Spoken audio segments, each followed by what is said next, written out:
अस्सलाम वालेकुम वरहमतुल्लाहि वबरकातुहू।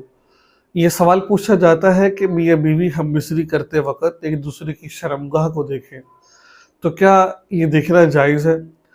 सुनने में यह है कि शर्मगाह को जो देखता है उसका बच्चा माज़ूर पैदा होता है।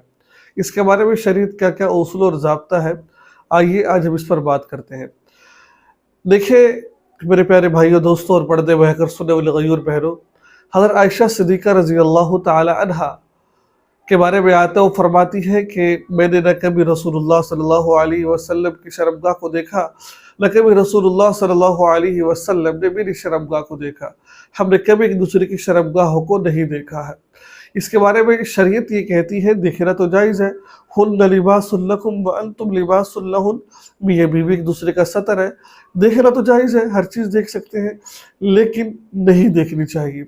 अदब का तकाज़ा ये है कि नहीं देखनी चाहिए। उसका रीज़न एक ये है कि जब इंसान ये गंदी, ज़ाहिर बात है शर्मगाह है, गंदगी यहाँ से निकलती इंसान जब देखता है तो दिल में आस्था सा धीरे-धीरे नफ़रत पैदा शुरू हो जाती है, इंसान का दिल उकता जाता है।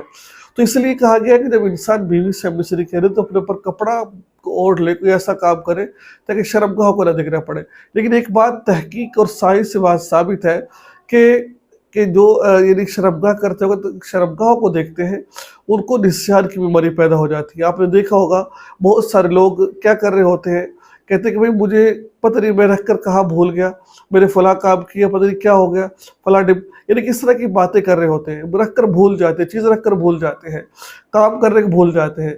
तो मेरे भाई दोस्तों, ये इसको निस्यान की बीमारी कहा जाता है।